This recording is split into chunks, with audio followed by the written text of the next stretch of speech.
로마서 2장 17절에서 29절에 있는 말씀까지 우리 함께 합독하면서 하나님의 말씀을 받도록 하겠습니다. 유대인이라 불리는 내가 율법을 의지하며 하나님을 자랑하며 율법의 교훈을 받아 하나님의 뜻을 알고 지극히 선한 것을 분간하며 맹인의 길을 인도하는 자요 어두움에 있는 자의 빛이요 율법에 있는 지식과 진리의 모본을 가진 자로서 어리석은 자의 교사요 어린아이의 선생이라고 스스로 믿으니, 그러면 다른 사람을 가르치는 내가 내 자신은 가르치지 아니하느냐? 도둑질하지 말라 선포하는 내가 도둑질하느냐? 간음하지 말라 말하는 내가 간음하느냐? 우상을 가증히 여기는 내가 신전 물건을 도둑질하느냐? 율법을 자랑하는 내가 율법을 범함으로 하나님을 욕되게 하느냐? 기록된 바와 같이 하나님의 이름이 너희 때문에 이방인 중에서 모독을 받는도다. 내가 율법을 행하면 할례가 유익하나 만일 율법을 범하면 내 할례는 무할례가 되느니라. 그런즉 무할례자가 율법의 규례를 지키면 그 무할례를 할례와 같이 여길 것이 아니냐. 또한 본래 무할례자가 율법을 온전히 지키면 율법 조문과 할례를 가지고 율법을 범하는 너를 정죄하지 아니하겠느냐. 무릇 표면적 유대인이 유대인이 아니요 표면적 육신의 할례가 아니라 오직 이면적 유대인이 유대인이며 할례는 마음에 할지니 영에 있고 율법 조문에 있지 아니한 것이라. 그 칭찬이 사람에게서가 아니요 다만 하나님에게서니라. 아멘.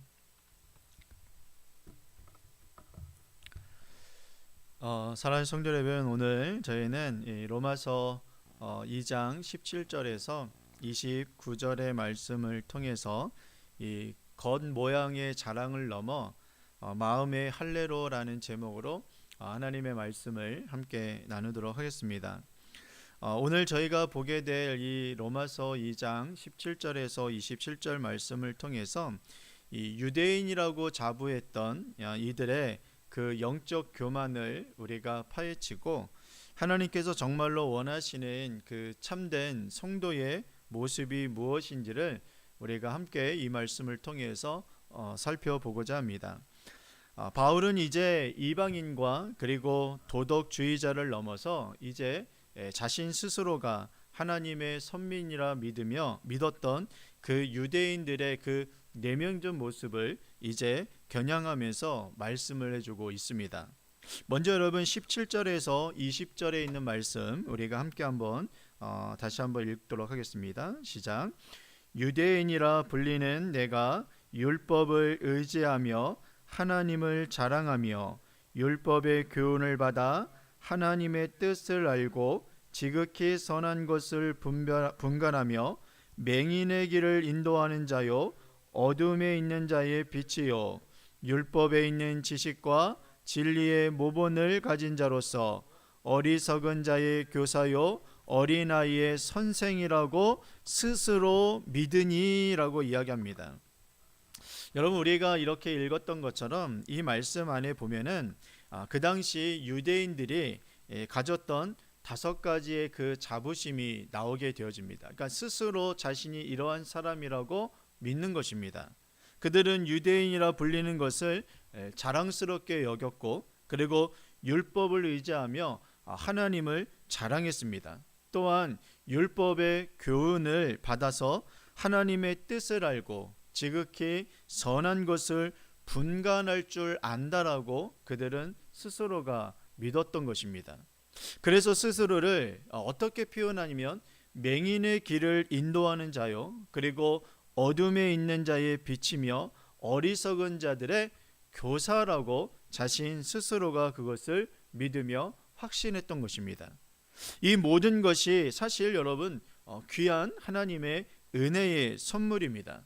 그러나 문제는 이 지식이 삶으로 이어지지 않는 데에 있었다라는 것입니다. 그래서 바울은 21절에서 24절 말씀을 통해서 이제 아주 날카로운 질문을 그들에게 던지게 되어지는 것이죠. 여러분, 이 21절서부터 24절에 있는 말씀 우리가 함께 그 의미를 생각하면서 함께 한번 다시 읽어보도록 하겠습니다. 그러면 다른 사람을 가르치는 내가 내 자신은 가르치지 아니하느냐? 도둑질하지 말라 선포하는 내가 도둑질하느냐? 간음하지 말라 하는 내가 간음하느냐? 우상을 가증히 여기는 내가 신전 물건을 도둑질하느냐? 율법을 자랑하는 내가 율법을 범함으로 하나님을 욕되게 하느냐? 기록된 바와 같이 하나님의 이름이 너희 때문에 이방인 중에서 모독을 받는도다라고 이야기합니다.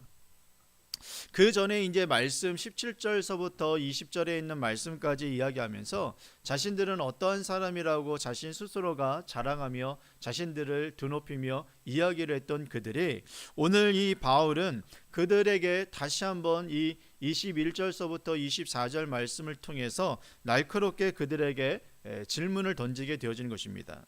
다른 사람을 가르치는 내가 내 자신은 가르치지 않느냐? 도둑질하지 말라라고 선포하면서 내가 도둑질하고 있지 않느냐? 그리고 이처럼 바울은 또한 율법을 가진 자들이 오히려 율법을 범함으로써 하나님을 지금 욕되게 하고 있다라고 고발하고 있다는 것입니다. 이로 인해서 하나님의 이름이 여러분 이방인 중에서 모독을 받게 되었다라고 오늘 24절 말씀에 우리들에게 이야기해 주고 있는데, 이 말씀은 오늘날 우리 그리스도인들에게도 너무나도 뼈아픈 대목의 한 말씀인 것입니다. 왜냐하면 여러분들 잘 아시죠? 바로 예전에는 교회가 세상을 향하여서 세상이 왜 저러나 라고 하면서 세상을 향해서 걱정하고 또 세상을 향해서 우리가 기도하며 나갔던 시대였습니다. 그런데 요즘은 이 반대적이죠. 세상이 오히려 교회를 걱정하는 그런 모습들이 참 많습니다. 교회가 이러면 되나? 교회 목회자들이 이러면 되나? 교회를 다니면 그런 성도들하고 이야기하면서 하나님의 백성이고 하나님을 믿는다고 하면서 하나님을 믿는 그 사람들이 이러면 되나라고 오히려 세상 사람들이 바로 교회를 걱정하고 교회를 다니는 사람들을 오히려 걱정해주는 그러한 처지가 되어진 모습들을 보게 되어집니다. 그러니까 이방인들 중에서 오히려 하나님의 백성들이 하나님이 오히려 모독을 받게 되어지는 그러한 아이러니한 그런 일들이 벌어지고 있다라는 것입니다. 이는 신앙의 지식과 이 삶의 괴리가 바로 하나님을 세상의 조롱거리로 만들 수 있다라는 것을 우리들에게 말씀해주고 있다는 것이죠. 우리가 하나님을 믿는다고 하면서 우리가 삶으로는 우리가 살아내지 못하는 그 모습을 통해서 오히려 하나님이 세상의 조롱거리가 될 수 있다라는 것을 말씀해주고 있다는 것입니다. 이어지는 여러분 25절에서 27절 말씀은 바로 유대인의 정체성과 같은 할례에 대한 문제를 여러분 다루고 있는데, 이 말씀도 함께 한번 우리가 읽어보기를 원합니다. 25절서부터 말씀입니다. 내가 율법을 행하면 할례가 유익하나 만일 율법을 범하면 내 할례는 무할례가 되느니라.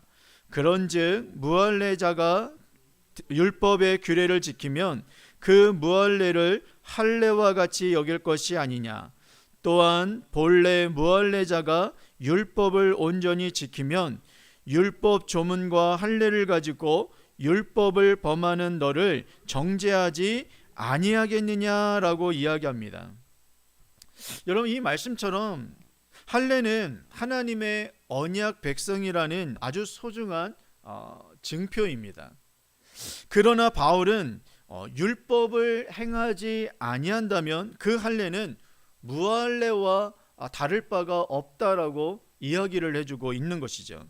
또한 오히려 할례를 받지 아니한 이방인이라 할지라도 율법의 그 정신을 지키게 되어진다면 그가 바로 참된 할례자라는 파격적인 선언을 지금 하고 있다는 것입니다. 즉 형식적인 예식 자체가 우리의 구원을 보장하는 것이 아니라 그 예식에 담긴 하나님의 뜻을 삶으로 살아내는 그 실천이 본질이라는 것을 우리들에게 말씀해주고 있다는 것이죠. 아는 것으로 충분한 것이 아니라, 아는 것으로 끝나는 것이 아니라 그 아는 것을 삶으로 살아내는 것, 그것이 바로 우리에게 하나님께서 주신 말씀의 본질이라는 것이죠. 여러분, 이 말씀처럼 이 마지막으로 28절에서 29절 말씀을 우리가 보게 되어지면은 정말로 참된 유대인이 누구인지를 바로 이제 정의하게 되어집니다. 지금까지는 이 할례를 통해서 할례를 행했더라도 율법의 말씀, 하나님의 말씀을 우리가 행하지 아니하면 그것이 무슨 의미가 있고, 또한 무헬라자라 할지라도 그 율법의 그 정신을 행하게 되어지면 그 자가 참된 할례자가 아니냐라고 이야기했던 것처럼, 오늘 이 말씀 가운데 28절에서 29절 말씀을 통해서 그 참된 의미를 우리들에게 정체성을 이야기해 주고 있는데, 이 말씀 우리가 함께 한번 마지막으로 읽어보도록 하겠습니다. 시작. 무릇 표면적 유대인이 유대인이 아니요 표면적 육신의 할례가 아니라 오직 이면적 유대인이 유대인이며 할례는 마음에 할지니 영에 있고 율법 조문에 있지 아니한 것이라.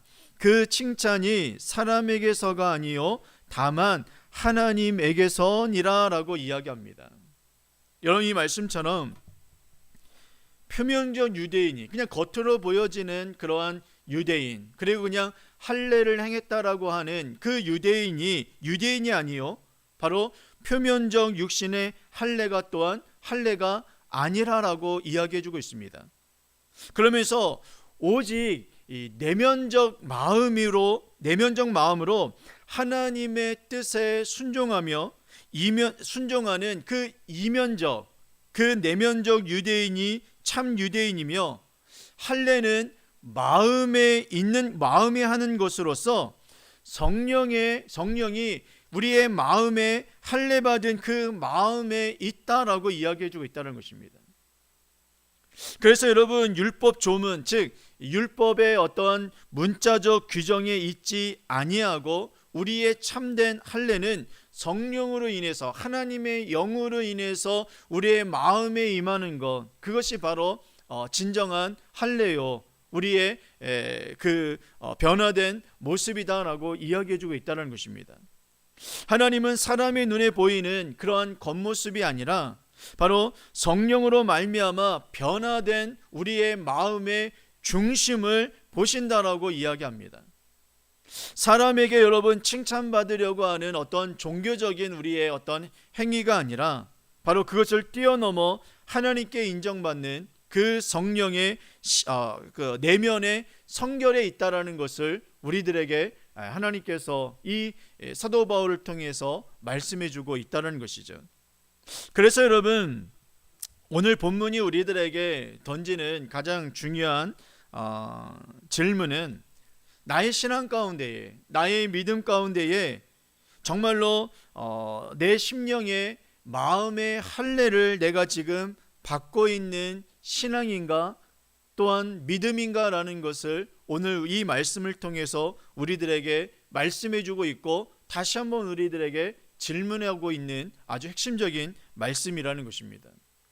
우리는 오랫동안 신앙생활을 하면서 자신의 어떠한 직분을 자랑하고, 또한 성경 지식을 자랑하며 자신이 모태신앙이라고 어떤 혈통적인 부분들을 은연중에 우리는 자랑하며 그것을 의지하고 하는 그런 모습들이 있었다라는 것입니다. 그러나 여러분, 바울은 우리들에게 강력하게 경고해주고 있습니다. 겉으로 드러나는 종교적인 어떤 껍데기가 우리를 구원하지 못한다라는 것입니다. 교회 안에서는 여러분 거룩한 교사이고 또한 인도자이지만 세상 속에서는 그 말씀과 아무런 상관없이 자신의 뜻대로 살아가고 있다면 여러분 그것은 우리가 하나님의 이름을 모독하는 자가 될 수밖에 없다라는 것을 말씀해 주고 있다는 것이죠. 하나님이 오늘 우리에게 요구하시는 것은 여러분 마음의 할례입니다. 육신의 할례가 아니라 마음의 할례라는 것입니다. 이 마음의 할례란 내 고집과 내 자아를 여러분 내려놓고 그리고 그것을 깎아내며 그 자리에 누가 오셔서 우리를 다스리게 하시는 것이냐면 바로 성령님께서 우리의 중심 가운데 임재하셔서 우리를 다스리도록 우리의 마음을 우리의 모든 전신을 우리가 내어드리는 것, 여러분 이것이 바로 진정한 마음의 할례를 받는 것입니다. 그러면 육신에서 굳은 마음이 여러분 제거되어지고 우리의 마음에 부드러운 마음이 생겨지게 되어지며 그 영을 통해 율례를 행하게 되어지고 그러니까 하나님의 말씀을 행하게 되어지고 하나님의 말씀을 지켜 행하게 되어진다라고 말씀해주고 있다는 것입니다. 어떤 걸 할 때요? 마음의 할례를 받을 때 말입니다. 그 마음의 할례는 바로 하나님의 영, 성령으로 되어지는 것입니다. 그래서 여러분 에스겔 36장 26절에서 그 영이 우리들에게 임하게 되어지면 어떤 일들이 일어나게 되어질 것이라는 것을 예언해 주시며 말씀해 주고 계시는데 이 말씀을 우리가 함께 한번 읽어보기를 원합니다. 에스겔 36장 26절입니다. 시작. 또 새 영을 너희 속에 두고 새 마음을 너희에게 주되 너희 육신에서 굳은 마음을 제거하고 부드러운 마음을 줄 것이며 또 내 영을 너희 속에 두어 너희로 내 율례를 행하게 하리니 너희가 내 율례를 지켜 행할지니라 라고 이야기해 주고 있습니다. 여러분 이 영 바로 에스겔에서 이야기했던 이 영이 임하게 되어지면 이 영이 너희들에게 부어지게 되어지면 이 일들이 일어나게 되어진다는 것이죠. 그런데 여러분 우리는 예수 그리스도를 나의 구주로 믿음으로 말미암아 우리의 심령 가운데 이미 여러분 바로 이 영, 이 성령님이 우리 안에 내주하고 계시다는 사실을 여러분 믿으시기를 바랍니다. 그래서 이 성령이 우리 안에 내주하고 계시기 때문에 우리 안에서 이러한 일들이 일어날 수밖에 없는 것입니다. 우리의 강팍한 마음들, 우리의 굳은 마음들이 제거가 되어지고 부드러운 마음으로 우리의 심령을 하나님께서 성령님께서 우리를 다스리고 인도하여 주셔서 그 하나님의 말씀 가운데 거할 수 있도록 우리를 이끌어내신다라는 것이죠. 그래서 우리가 우리를 그 성령님께 내어드릴 때에 우리는 진정한 하나님의 말씀 앞에 순종하는 자로서 나아갈 수 있는 은혜를 누리게 되어줄 수 있다라는 것입니다. 그래서 여러분 우리가 기도할 때에 그래서 이 대목을 가지고 오늘 수요 찬양 기도회 때 우리가 같이 다시 한번 말씀을 나누면서 기도하는 시간을 가질 텐데 우리가 하나님 앞에 기도할 때에 바로 이 성령님을 의지하는 것입니다. 내 안에 내 심령 가운데에서 나의 주인이 되어 주셔서 나를 인도하시는 성령님, 나의 마음을 나의 굳은 마음을 제거하여 주시고 나의 마음을 부드럽게 만들어 주셔서 하나님의 말씀 앞에 순종하며 나아갈 수 있는 그 하나님의 백성이 하나님의 자녀가 되어줄 수 있도록 저를 인도해 주옵소서. 내 힘으로는 여러분 절대로 되어지지 않습니다. 바로 이 성령님의 인도하심을 오늘도 하나님 제가 그 성령님의 인도하심을 따라서 살아갈 수 있는 종이 될 수 있도록 인도해 주옵소서. 오늘도 이 새벽 기도의 가운데에 여러분들 기도하실 때에 바로 이 말씀을 부여잡고 성령님 나를 다스려 달라고. 그래서 내가 겉으로 보여지는 어떠한 내가 예수님을 믿습니다, 나는 교회 다닙니다, 나는 그러한 겉으로 보여지는 그러한 모습의 우리의 신앙생활이 아니라 그리고 신앙인으로서 우리가 드러내는 것이 아니라 내면적인 진정한 하나님의 말씀 앞에 순종하면서 나아갈 수 있는 그분의 영을 따라서 우리가 죽고 내 안에 예수 그리스도만 온전히 살아내는 그러한 진정한 믿음의 자녀들 신앙인들이 되어지시기를 주님의 이름으로 축원을 드리겠습니다. 기도하겠습니다.